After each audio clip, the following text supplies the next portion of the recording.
Welcome to our channel. In today's video, we're going to dive into a fascinating story that many of you might have never heard of. The topic, the angel you've never heard of. While we all know about the famous archangels Michael and Gabriel, frequently mentioned in the scriptures, there's another angel whose story is equally intriguing, yet not as widely known. In the scriptures, we find the mention of 4 angels by name, which helps us better understand the role of angels as divine messengers. Apart from delivering messages from God, they are sent to look after the needs of those who will inherit salvation. The Bible tells us that the heavens are filled with angels, a number so vast it's impossible to count, as highlighted in Hebrews 12:22. However, we seldom learn the names of these celestial beings. A common misconception I'd like to clear up is the idea that angels are the spirits of deceased people returning to earth. The scriptures completely debunk such a notion. Angels are celestial beings created by God, distinct from human spirits. As Psalm 8:5 mentions, we were created a little lower than the angels, indicating a clear difference in the order of creation. Angels were created before humanity. This is evidenced when, following the sin of Adam and Eve, an angel was placed at the entrance of the Garden of Eden to prevent their return to paradise, as reported in Genesis 3:24. These beings, who neither marry nor are given in marriage, as explained in Matthew 22:30, existed before us. And with the exception of those who rebelled and sinned with Lucifer, all celestial angels love and obey God unconditionally, as praised in Psalm 103:20. In the Bible, we find mention of different categories of angels, including seraphim and cherubim, as cited in Isaiah 6:2 and Psalms 81. Angels are presented as helpers of human beings, regardless of gender or age, highlighting the Holy Book as a compilation rich in angelic stories. Among all the celestial figures mentioned in the scriptures, only 4 angels are named, covering both those who fell and those who remain faithful to God. Let's briefly explore each of them and the specific functions they perform as divinely assigned.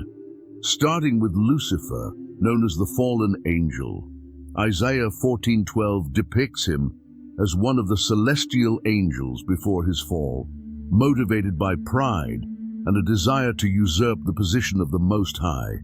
The description of his rebellion and subsequent fall is detailed in Isaiah 14:12-14, where it's questioned how he, the morning star, could fall from heaven and bring nations to ruin with his ambition to ascend to the heavens and make himself equal to the Most High. Lucifer was a stunning creation in paradise, portrayed in the Bible as a being of magnificent beauty. Ezekiel describes him as the pinnacle of perfection, full of wisdom and unmatched beauty, adorned with every kind of precious stone and considered the anointed cherub who covers. From his creation, Lucifer was designed to reflect the glory of the Creator in its entirety. Let's talk about Michael, the archangel. Known as God's chief messenger, Michael is often referred to as the prince of the celestial angels in the Holy Scriptures. He is one of the archangels who resides in paradise and is known for his connection to battles. Whenever his name appears in the Bible, it usually indicates that there's a fight going on. Michael is rarely mentioned in times of peace. He is a spiritual warrior, specialized in facing confrontations. Michael plays a crucial role in the events that mark the end of times. As Daniel 12:1 points out, he will stand up as the great prince to protect his people. The Bible highlights his role as a guardian, showing that he not only fights, but also protects. Moreover, he might be the angel mentioned in 1 Thessalonians 4:16, where the Lord descends from heaven with a commanding shout, with the voice of an archangel, and with the trumpet of God, for the resurrection of the dead in Christ. Revelation 12:7-9 tells us how Michael led the fight against the devil and his followers, casting them out of paradise. Pride led Lucifer to challenge the Almighty, but his pride also caused his fall. Michael and his angels fought against Lucifer until there was no longer any place for them in heaven. The account in Revelation describes this heavenly war, in which Michael and his angels fought the dragon, who, along with his angels, was defeated and found no more place in heaven. Pride is a road that leads to ruin. Michael is recognized for his immense strength in combat, having defeated the devil and expelled him from heaven when wickedness was found in him. Michael also stood out in his role as a spiritual warrior when Daniel prayed for 21 days, and the answer to his prayer was hindered by the Prince of Persia. This prince blocked the arrival of an angel, bringing the answer to Daniel's prayers. Due to Daniel's persistence in prayer, Michael intervened, freeing the angel from the grip of the Prince of Persia. In Daniel 10:12-13, the angel finally reached Daniel and told him, "Do not be afraid, Daniel. Since the first day that you set your mind to gain understanding and to humble yourself before your God, your words were heard, and I have come in response to them.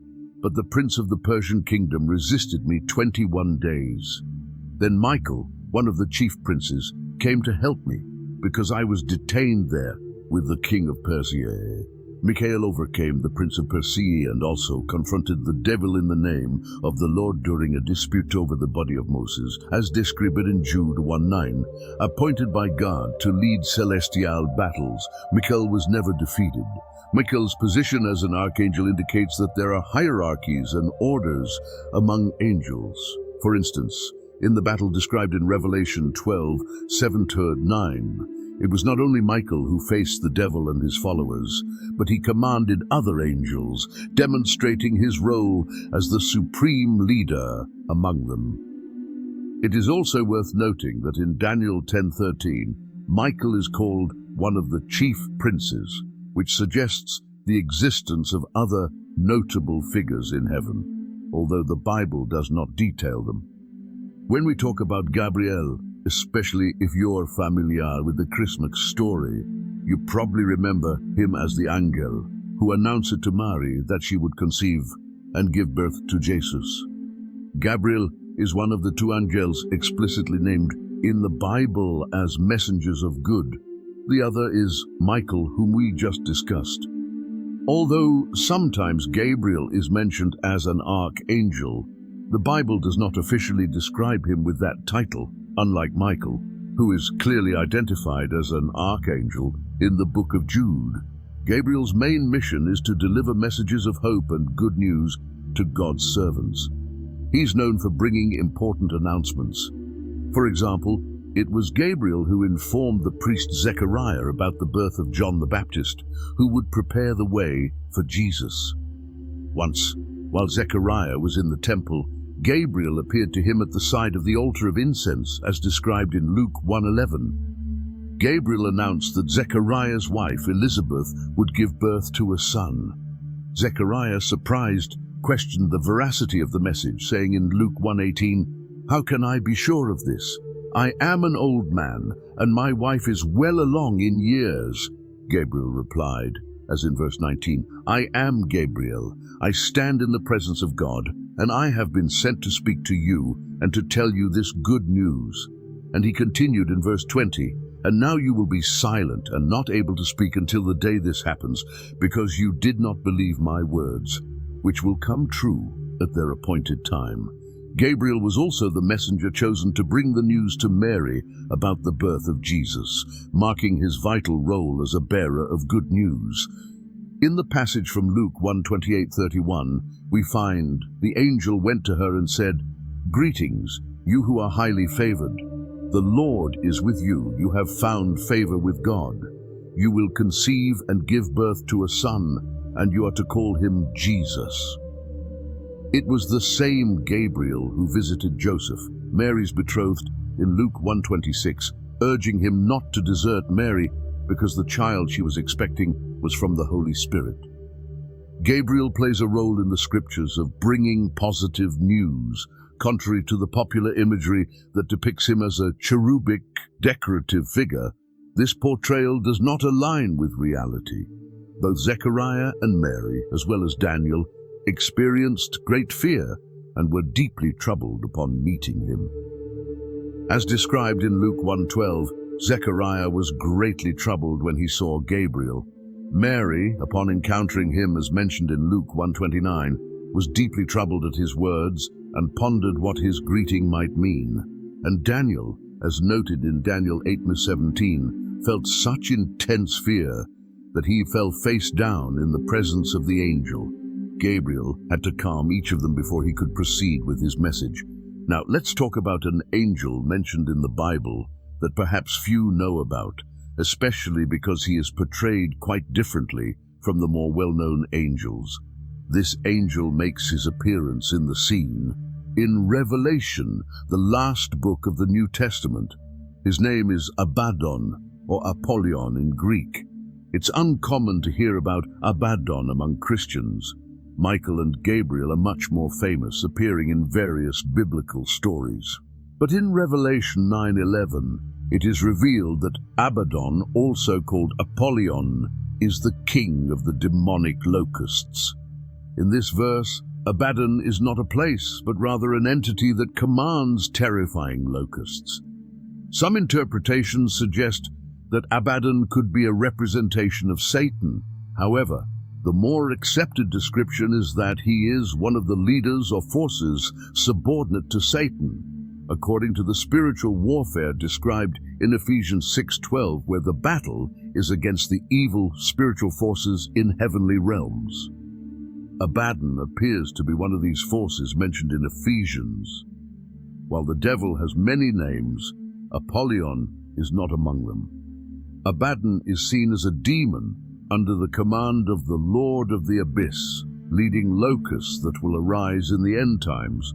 The name Abaddon is associated with destruction. He rules over the abyss, the pit destined for the devil's final imprisonment, being the sovereign of the locusts that will emerge from this bottomless place.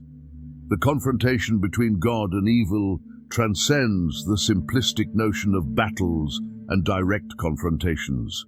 It is a war waged in the territory of the human soul, where each choice and action reflects the greater battle between good and evil. Abaddon, from this perspective, is not merely an adversary to be defeated, but rather a piece within the complex puzzle of creation that eventually leads to the final triumph of light over darkness. The divine confrontation against evil forces, including Abaddon, teaches us about resilience, hope, and faith. The presence of God is a constant reminder that no matter how powerful the forces of evil may be, they are finite and already defeated by the cross and resurrection. Christ's victory over death is the ultimate assurance that divine love prevails over any adversity. We eagerly await your company in the next episodes, where we will dive into the vast and intriguing universe of spiritual beings. There's a whole world of unknown narratives ready to be explored. Are you curious to go beyond what is commonly known? Each episode of our channel is a new window to understanding these celestial entities and their influence on our world and beliefs. Don't miss the chance to expand your horizons and satisfy your curiosity. Become part of our community of explorers and the curious. Subscribe, like this video. To support us on the journey into the unknown, share your thoughts and discoveries in the comments. And don't forget to share this video with friends and family to spread the wonder further. Your participation not only fuels our thirst for knowledge, but also shapes the path we choose to explore. What mysteries do you want us to uncover? What hidden truths are you eager to learn about? Your interaction guides us on this adventure. Together, we will unravel the secrets of the spiritual realm and witness the unfolding of the universe's mysteries. Subscribe, like, comment, share. Join us on this extraordinary journey. the next great discovery awaits us.